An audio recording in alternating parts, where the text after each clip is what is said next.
Hello friends, मैं दीपक मौर्य और मेरा YouTube channel DK online learning में आप सभी का स्वागत है। तो चलिए दोस्तों, आज की क्लास में हम लोग स्टार्ट करते हैं पॉलिटी का एक महत्वपूर्ण पॉइंट।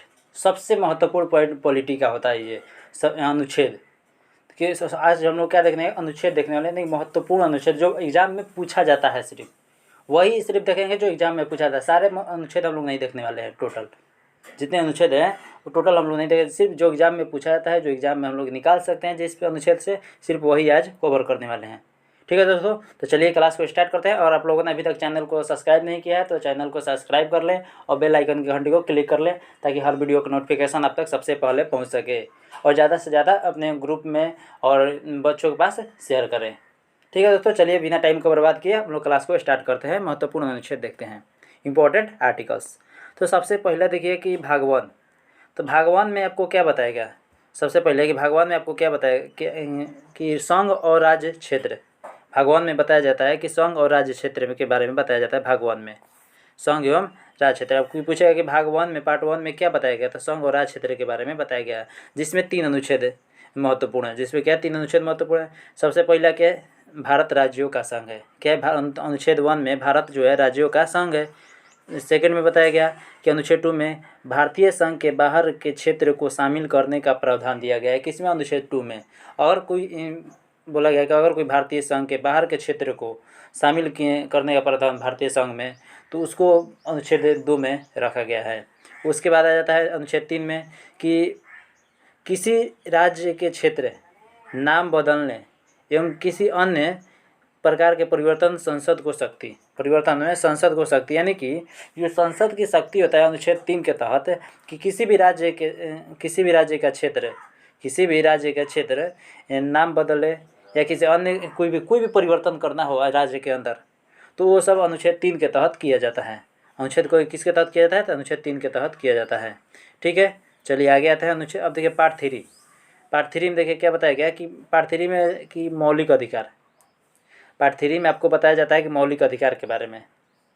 ठीक है, तो मौलिक अधिकार के बारे में जब बताया गया आपको, तो मौलिक अधिकार में क्या बोला जाता है आपको, मौलिक अधिकार में कि अनुच्छेद 12 से 35 तक यानी मौलिक अधिकार पार्ट 3 में बताया गया है। और उसमें अनुच्छेद कहाँ से होता है, तो 12 से 35 तक अनुच्छेद होता है, जिसको हम लोग अनुच्छेद 12 से 35 को क्या बोलते हैं, मैग्ना कार्टा बोला जाता है। 12 से 35 को, जिसमें कौन कौन से अनुच्छेद आते हैं मौलिक अधिकार में। सबसे पहला आ जाता है समानता का अधिकार, अनुच्छेद 14 से 18। समानता का अधिकार अनुच्छेद 14 से 18। उसके बाद आता है स्वतंत्रता के अधिकार, अनुच्छेद 19 से 22। स्वतंत्रता का अधिकार अनुच्छेद 19 से 22 बोला। स्वतंत्रता का अधिकार अनुच्छेद 19 से 22। शोषण के विरुद्ध अधिकार अनुच्छेद 23-24 बोला। शोषण के विरुद्ध अधिकार अनुच्छेद 23-24 बोला जाता है। धार्मिक स्वतंत्रता का अधिकार, तो धार्मिक स्वतंत्रता अनुच्छेद 25 से 28 बोला गया है। अनुच्छेद 25 से 28 बोला जाता है धार्मिक स्वतंत्रता। उसके बाद शिक्षा एवं संस्कृति का अधिकार अनुच्छेद 29 से 30 बोला गया। अनुच्छेद 29-30 बोला गया। शिक्षा एवं संस्कृति का अधिकार जो है अनुच्छेद 29-30 बोला गया है। अनुच्छेद 29-30 बोला जाता है। ठीक है, उसके बाद आ जाता है हमारा क्या, शिक्षा एवं संस्कृति हो गया। संपत्ति का अधिकार, संपत्ति के अधिकार में क्या है कि 44वें संवैधानिक संशोधन के तहत 1978 द्वारा हटा दिया गया। इसको 44वें संवैधानिक संशोधन 1978 में हुआ था, उसको संपत्ति के अधिकार को यहाँ से मौलिक अधिकार से हटा दिया गया था भाग 3 से, जिसको 12 से 35 में था उसको हटा दिया गया संपत्ति के अधिकार को। उसके बाद 7वां आ जाता है संवैधानिक उपचारों का अधिकार। 7वां क्या है, संवैधानिक उपचारों का अधिकार, जो कौन सा अनुच्छेद में आते हैं, तो अनुच्छेद 32 में आता है। अनुच्छेद 32 में आता है। उसके बाद अब देखिए अनुच्छेद 12। तो अनुच्छेद 12 में क्या बताएगा आपको, अनुच्छेद 12 में जैसे आपको समानता का अधिकार, जैसे मौलिक अधिकार हम क्या बताएं कि मैग्ना कार्टा, इसको बोला जाता है मौलिक अधिकार को, जिसमें कि 12 से 35 तक अनुच्छेद होते हैं। तो 12 से 35 तक होता है, लेकिन हम समानता का अधिकार में क्या बोलोगे 14 से 18। स्वतंत्रता का अधिकार में 19 से 22। शोषण के विरुद्ध अधिकार 23-24। और धार्मिक स्वतंत्रता का अधिकार जो होता है 25 से 28 तक आ जाता है। और शिक्षा एवं संस्कृति का अधिकार 29-30 में आ जाता है। और संपत्ति का अधिकार को 44वें संवैधानिक संशोधन 1978 के द्वारा हटा दिया गया यहाँ से मौलिक अधिकार से, पार्ट 3 से। और 7वां आ जाता है संवैधानिक उपचारों का अधिकार अनुच्छेद 32 में। लेकिन यहाँ पर आप कहिए कि 12 और 13 क्या होगा, तो 12-13 आपको यहाँ पर दिया गया कि अनुच्छेद 12 में बताया कि राज्य की परिभाषा के बारे में बताया गया है कि राज्य की परिभाषा क्या है, किस राज्य की क्या परिभाषा, यानी कि क्या रूल है, उसके राज्य की परिभाषा के बारे में बताया गया है। किसमें, अनुच्छेद 12 में। उसके बाद आ जाता है कि अनुच्छेद 13 में कि मूल अधिकार से असंगत कानून लागू करना होगा। मूल अधिकार से असंगत कानून लागू नहीं होगा। अगर मूल अधिकार है आपके पास, क्या मूल अधिकार, तो असंगत कानून लागू नहीं होगा उसमें। अनुच्छेद 13 में ये बात बताया गया है। ठीक है, तो चलिए आगे आते हैं। उसके बाद है समानता का अधिकार। अभी मौलिक अधिकार में क्या देखते हैं आप, समानता का अधिकार। तो समानता का अधिकार में आपको क्या बताया गया कि अनुच्छेद 14 से 18 होता है। तो अनुच्छेद 14 में बोला कानून के समक्ष समानता। अनुच्छेद 14 में बोला गया कानून के समक्ष समानता बोला गया। तो किस में, अनुच्छेद 14 में। अनुच्छेद 15 में क्या बताया गया कि धर्म, जाति आदि के आधार पर विभेद नहीं होगा। अनुच्छेद 15 में बोला गया कि धर्म, जाति और आदि के आधार पर विभेद नहीं किया जाएगा। अनुच्छेद 15 में ये बात बताया गया आपको। ठीक, उसके बाद आ गया आपको कि अनुच्छेद 16। तो अनुच्छेद 16 बताया गया आपको कि नौकरी में समानता। अनुच्छेद 16 में क्या बताया गया कि नौकरी में समान अधिकार होना चाहिए, समानता होना चाहिए नौकरी में भी। अनुच्छेद 16 के तहत ये बताया गया। और अनुच्छेद 17 के तहत अस्पृश्यता का अंत बोला गया। अस्पृश्यता यानी कि भेदभाव जो छुआछूत का होता है, ये सब अंत होना चाहिए इसमें। अनुच्छेद 17 में बताया गया। अनुच्छेद 17 में अस्पृश्यता का अंत बताया गया। ठीक है, चलिए आगे आते हैं। और अनुच्छेद 18 में बताया गया उपाधियों का अंत। वह अनुच्छेद 18 में क्या, उपाधियों का अंत बोला गया कि अनुच्छेद 18 में भी उपाधियों का अंत हो जाना चाहिए। अनुच्छेद 18 में उपाधियों का अंत होना चाहिए। ठीक है, आगे आते हैं।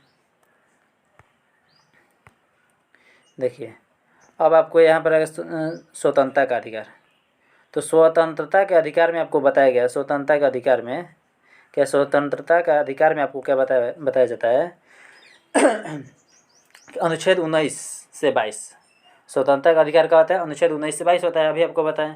और 19 से 22 में आता है। तो अनुच्छेद 19 में अब क्या क्या आता है, तो अनुच्छेद 19 में आता है कि अभिव्यक्ति की आज़ादी के बारे में बताया गया है। अनुच्छेद 19 में अभिव्यक्ति की आज़ादी के बारे में बताया गया कि वह आज़ाद रह सकता है इसमें। तो अब किस तरह से वह आज़ाद रह सकता है, ये भी हमको देखना है। जैसे बोलने की स्वतंत्रता, कहीं भी आप बोल सकते हैं, मतलब जहाँ बोलना होगा सही बात वहाँ बोल सकते हैं, अपना बात रख सकते हैं, तो बोलने की स्वतंत्रता होगा। ठीक है, जैसे पत्रकार होता है, तो पत्रकार को यही होता है कि कहीं भी वो कुछ भी बोल सकता है, किसी को कोई सवाल पूछ सकता है। वैसे मतलब लीगल होना चाहिए, सिर्फ इलीगल नहीं होना चाहिए, अपने काम के दायरे में ही वो सवाल होना चाहिए। तो यानी पत्रकार वो पूछ, इसलिए जो पत्रकार होता है उसको रोका नहीं जाता है सवाल पूछने से। ठीक है, तो उसमें बोलने की स्वतंत्रता होता है। एक जगह फिर आगे जाता है कि एक जगह इकट्ठा होने की स्वतंत्रता है। आप लोग कहीं भी 10 गुट के, 15 गुट, 100 गुट का आप लोग व्यक्ति का चाहे किसी गुट का बना सकते हैं। गुट में यानी कि इकट्ठा होने की स्वतंत्रता है। सभा और समूह बनाने की स्वतंत्रता है। वही बात है कि आप लोग सभा समूह बना सकते हैं, कोई समिति बनाना हुआ तो समूह बना सकते हैं। ये सब अनुच्छेद 19 में ही बताया गया है। उसके बाद घूमने की आज़ादी। तो कहीं भी आप लोग घूम सकते हैं भारत में, किसी भी राज्य में जाकर घूम सकते हैं। हालांकि भारत से अगर बाहर जाना होगा तो आपको उसके लिए कुछ रिस्ट्रिक्शन है, उसके लिए आप कुछ काम कर जाते आपको लगाना पड़ेगा। ठीक है, तो आज घूमने की आज़ादी हो गया। भारत में कहीं भी आप लोग निवास कर सकते हैं। 5 नंबर में क्या, भारत के निवास में कहीं भी आप लोग निवास कर सकते हैं। ठीक है, उसके बाद आजीविका का अधिकार। आप लोग कोई भी रोजगार आजीविका चला सकते हैं, आजीविका का अधिकार खोल सकते हैं, ये अधिकार है आपका, अनुच्छेद 19 के तहत है। और आपको कोई बोले कि आप यहाँ नहीं बोल सकते हैं, ये आपको नहीं बोलना चाहिए, तो आपका अधिकार है, कहिएगा आपको अनुच्छेद 19 के तहत हमारा अधिकार है बोलने का। कहिए कि इकट्ठा आप लोग एक जगह इकट्ठा नहीं हो सकते हैं। जैसे आप अभी कोरोना काल में आपको देखा गया था कि आप लोग कहीं भी 2-3 से लोग से ज़्यादा एक जगह आप लोग इकट्ठा नहीं हो सकते, तो वो भी आपको अनुच्छेद हटा दिया गया था कुछ दिनों के लिए। ठीक है, तो वो भी आपको कर सकते हैं अनुच्छेद 19 के तहत। सभा समूह बना सकते हैं, घूमने की आज़ादी, आपको निवास कहीं भी कर सकते हैं भारत में, और आजीविका का अधिकार भी खोल सकते हैं भारत में कहीं भी। तो ये सब आपके अधिकार आते हैं अनुच्छेद 19 के तहत। उसके बाद आ जाता है हमारा अनुच्छेद 20। अनुच्छेद 20 में आपको क्या बताया गया कि अनुच्छेद 20 में अपराध दोष सिद्धि के संबंध में संरक्षण। यानी कि अगर कोई आपके साथ अपराध किया, दोष डाल दिया, अपराध का आप खुद किया, आपके ऊपर दोष डाल दिया, तो अनुच्छेद 20 के तहत आपको उस पर केस कर सकते हैं।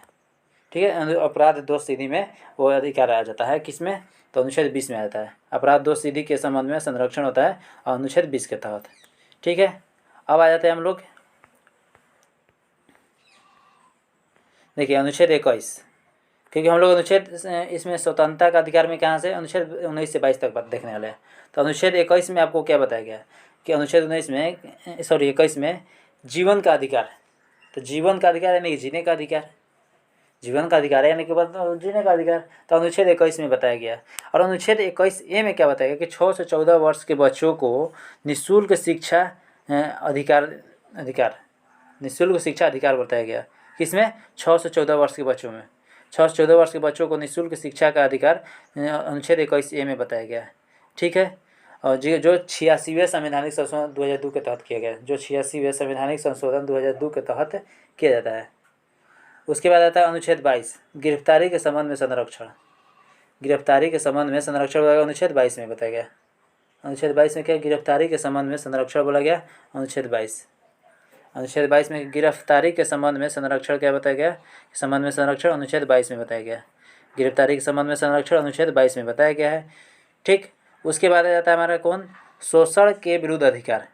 शोषण के विरुद्ध अधिकार। तो शोषण के विरुद्ध अधिकार में आपको क्या बताया गया कि शोषण इसमें होगा आपका, तो जैसे अनुच्छेद 23 में बोला गया कि मानव व्यापार, जबरन और बंधुआ मजदूरी पर रोक, यानी कोई मानव व्यापार कर रहा तो उस पर रोक लगा दिया जाए, शोषण कर दिया जाए, जबरन बंधुआ मजदूरी पर रोक लगा दिया जाए। तो ये सब जितने भी रोक रहता है तो वो सब अनुच्छेद किस में आ जाता है? 23 में आ जाता है। शोषण के विरुद्ध अधिकार में आता है। एक अनुच्छेद आता है अनुच्छेद 24 तो देख लिए कि मानव जबरन बंधुआ मजदूरी पर रोक हो गया। उसके बाद 24 में आ गया कि 14 वर्ष से कम उम्र के बच्चों के श्रम पर रोक, यानी कि कहीं भी आप लोग 14 वर्ष से कम उम्र के अगर बच्चों से काम करवाते हैं तो आपको केस किया जा सकता है। ठीक है, ये बताया गया आपको। तो 14 वर्ष से कम उम्र के बच्चों पर यानी काम नहीं करना, 14 वर्ष से कम उम्र के बच्चों को कहीं भी। ठीक है, यानी कि जैसे काम करने, घर का काम नहीं, जैसे कोई फैक्ट्री उक्ट्री में हो गया, कहीं आदमी मजदूरी करवाता है, तो ये सब काम आपको नहीं करना है। और ऐसा पकड़े जाते हैं तो आपको केस कर दिया जाए, जेल हो सकता है। ठीक। अब आते हैं आपका नेक्स्ट नंबर पर धार्मिक स्वतंत्रता का अधिकार। तो धार्मिक स्वतंत्रता का अधिकार में क्या बताया जाता है कि धार्मिक स्वतंत्रता का अधिकार अनुच्छेद 25 से 28 में। तो अनुच्छेद 25 में बताया धर्म को मानने, यानी धर्म को मानने के बारे में बताया गया है। धर्म को मान सकते हैं। आचरण और व्यवहार का अधिकार, यानी कि आप लोग धर्म को मानने का मतलब क्या है कि आप लोग जैसे अभी हिंदू धर्म में हैं तो आप लोग दूसरा धर्म ही अपना सकते हैं। ठीक है, सिख चाहे कोई भी धर्म अपना सकते हैं। ठीक है, तो जैसे आचरण और प्रचार का अधिकार, आप लोग आचरण कोई भी किसी का अपने बारे उसके बारे में बता सकते हैं कहीं भी, और उसके साथ प्रचार कर सकते हैं। तो ये सब करने की अधिकार जो है आपको अनुच्छेद 25 में बताया गया है। अनुच्छेद 26 में बताया गया धर्म के प्रबंधन का अधिकार, धर्म के प्रबंधन का अधिकार। तो ये जो अनुच्छेद 26 में बताया गया, अनुच्छेद 26 में धर्म के प्रबंधन का अधिकार। उसके बाद आ जाता है कि अनुच्छेद 27 में, तो अनुच्छेद 27 बताया गया कि धार्मिक कार्य के धन पर कर नहीं। अब जैसे देखिए मंदिरों में जो होता है कर उसमें नहीं लगता है। अब ये तो आपको नहीं सुनेंगे कि मंदिर में इतना बेनिफिट हुआ तो इतना का कर दीजिए, नहीं हुआ तो भी कर दीजिए। आखिर ये ऐसा काम नहीं होता है मंदिरों में कि धार्मिक कार्य के धन पर कर नहीं दिया जाता है, सरकार को नहीं लेती है सरकार। उसके बाद आ जाता है कि अनुच्छेद 28 धार्मिक शिक्षा एवं उपासना में उपस्थिति होने की स्वतंत्रता। धार्मिक शिक्षा हो गया, उपासना में उपस्थित होने की स्वतंत्रता कहाँ हो जाता है? तो अनुच्छेद 28 में बताया गया है। अनुच्छेद धार्मिक शिक्षा एवं उपासना में उपस्थित होने की स्वतंत्रता अनुच्छेद 28 में बताया जाता है। ठीक है। उसके बाद आता है कि संस्कृति एवं शैक्षिक अधिकार। संस्कृति एवं शैक्षिक अधिकार बोला गया। संस्कृति एवं शैक्षिक अधिकार में संस्कृति एवं शैक्षणिक अधिकार अनुच्छेद 29 बोला गया। अल्पसंख्यक के हितों का संरक्षण, अल्पसंख्यक के हितों का संरक्षण बोला गया। अल्पसंख्यक के हितों का संरक्षण क्या बताया जाता है कि अल्पसंख्यक हितों का संरक्षण अनुच्छेद 29 में बताया गया। अनुच्छेद 29 में अल्पसंख्यक के हितों का संरक्षण क्या अनुच्छेद 29 में बताया गया। अनुच्छेद 29 में क्या अल्पसंख्यक के हितों का संरक्षण अनुच्छेद 29 में बताया जाता है। उसके बाद आता है अनुच्छेद 30, तो शैक्षिक संस्था खोलने का अधिकार। शैक्षिक संस्था खोलने का अधिकार किस में आता है? शैक्षिक संस्था खोलने का अधिकार आपका आ गया किस में? तो अनुच्छेद 30 में। यानी कहीं भी आप लोग शैक्षिक शिक्षा से संबंधित संस्था खोल सकते हैं, ये अधिकार आपको अनुच्छेद 30 के तहत दिया गया है। उसके बाद 32 में बताया कि मूल अधिकारों के संरक्षण के लिए सुप्रीम कोर्ट द्वारा रीट जारी कर दिया। मूल अधिकार के संरक्षण के अपने मूल अधिकार को बनाए रखने के लिए उसमें क्या है, सुप्रीम कोर्ट द्वारा रीट जारी किया गया। और उसके साथ 32 में आपको बताया अनुच्छेद 32 में कि संवैधानिक उपचारों का अधिकार। मौलिक अधिकार में आपको बताया गया कि संवैधानिक उपचारों का अधिकार वो अनुच्छेद 32 में ही बताया गया था। तो ये सब इतने जो अनुच्छेद है इतना तो देख लिए हम लोग। अब उसके बाद आ जाता है हमारा कि पार्ट 4 में आ गया कि राज्य के नीति निर्देशक तत्व यानी DPSP बोला गया, राज्य के नीति निर्देशक तत्व DPSP के बारे में कि पार्ट 4 में बताया जाता है कि अनुच्छेद 40 में बताया गया कि ग्राम पंचायतों का संगठन यानी ग्राम पंचायतों का संगठन करने का अधिकार किस में होता है, तो अनुच्छेद 40 में होता है। क्योंकि पंचायत है ये भाई है तो उसमें संगठन बनता है कि कोई ना कोई नीति ही लगता है, कोई रूल नियम बनाया जाता है ना। तो इसीलिए बताया कि ग्राम पंचायतों का संगठन अनुच्छेद 40 में ही बताया गया है। उसके बाद आ गया अनुच्छेद 44 तो समान नागरिक की संहिता। अब देखिए ये जो क्वेश्चन है आपका समान नागरिक संहिता अनुच्छेद 44, अभी कल के शिफ्ट 1 सितंबर के कल शिफ्ट में SSC MTS के क्वेश्चन आया था इसमें कि समान नागरिक संहिता अनुच्छेद किस अनुच्छेद में बताया गया है, तो अनुच्छेद 44 में बताया गया है। अनुच्छेद 44 में बताया गया है कि समान नागरिक संहिता। कल के 1 सितंबर को जो SSC MTS का एग्ज़ाम हुआ था उसमें एक पूछा हुआ क्वेश्चन है, ठीक है। अनुच्छेद 45 देखिए तो बच्चों के लिए अनिवार्य शिक्षा, बच्चों के लिए अनिवार्य शिक्षा, अगर कोई आपको बच्चों के लिए शिक्षा पर रोक लगाता है तो ये भी आपको अनुच्छेद 45 के तहत बताया गया, आप रोक नहीं सकते क्योंकि इसका अधिकार है शिक्षा लेने का अधिकार है किसके अनुच्छेद के तहत, तो अनुच्छेद 45 के तहत, अनुच्छेद 45 के तहत अधिकार है इसका लेने का शिक्षा, ठीक है। अनुच्छेद अब 48 में बताएगा कि पर्यावरण का संरक्षण, अगर कोई पर्यावरण का संरक्षण नहीं कर रहा है यानी दोहन कर रहा है, उसका अति दोहन कर रहा है यानी कटाई ज़्यादा कर रहा है तो आप लोग उस पर केस ठोक सकते हैं कि आप लोग ये ऐसा काम नहीं कर सकते आप। तो बोलेगा क्यों, तो आप बोलेगा कि अनुच्छेद 48A के तहत पर्यावरण का संरक्षण करना है बल्कि उसको कटाई नहीं करना है और ज़्यादा से ज़्यादा अपने पेड़ पौधों को लगाना है, ठीक है। तो पर्यावरण के संरक्षण को बनाए रखने के लिए इसमें क्या बताया, अनुच्छेद 48A में बताया गया है। उसके बाद आ जाता है अनुच्छेद 51 में कि अंतर्राष्ट्रीय शांति एवं सुरक्षा, अंतर्राष्ट्रीय शांति बनाए रखिए, सुरक्षा के बनाए रखिए, ये सब जितने भी हैं अनुच्छेद 51 में बताया गया। अंतर्राष्ट्रीय शांति एवं सुरक्षा अनुच्छेद 51 में बताया जाता है। उसके बाद आ जाता है मौलिक कर्तव्य। अब देखिए मौलिक कर्तव्य, तो मौलिक कर्तव्य में आपको क्या बताया गया कि मौलिक कर्तव्य बताया गया कि स्वर्ण सिंह समिति की अनुशंसा पर, क्या है, स्वर्ण सिंह समिति की अनुशंसा पर, स्वर्ण सिंह समिति की अनुशंसा पर 42वें संविधान संशोधन 1976 द्वारा शामिल किया गया। तो मौलिक कर्तव्य कब शामिल किया था, 42वें संविधान संशोधन के तहत 1976 के द्वारा स्वर्ण सिंह समिति की अनुशंसा पर मौलिक कर्तव्य को शामिल किया गया। उसके बाद आ जाता है कि अनुच्छेद 51A में मौलिक कर्तव्य को शामिल किया गया। तो आपको ये किस अनुच्छेद में, तो 51A में मौलिक कर्तव्य को शामिल किया गया है। अब आ जाता है भारत का राष्ट्रपति। तो भारत के राष्ट्रपति के बारे में अगर पूछ दें तो अनुच्छेद 52 में बताया गया है। अनुच्छेद 52 में बताया गया है कि भारत की यानी शक्ति है जो यानी कार्यपालिका की जो शक्ति होती है जितने भी भारत के राष्ट्रपति के पास ही होता है, तो वो भी किस अनुच्छेद में, अनुच्छेद 52 के तहत। अनुच्छेद 54 के तहत क्या बताया गया कि राष्ट्रपति का निर्वाचन होगा। अनुच्छेद 54 के तहत क्या है, राष्ट्रपति का निर्वाचन किसमें, अनुच्छेद 54 में बताया गया है, ठीक है। अब नेक्स्ट आते हैं, देखिए नेक्स्ट में आपको क्या बताया गया कि उसमें भारत के राष्ट्रपति में है कि अनुच्छेद 56। तो अनुच्छेद 56 में आपको क्या बताया जाता है, अनुच्छेद 56 में आपको बताया जाता है कि राष्ट्रपति की पदावधि के बारे में अनुच्छेद 56 में बताया गया है। राष्ट्रपति की पदावधि के बारे में अनुच्छेद 56 में बताया गया है, ठीक है।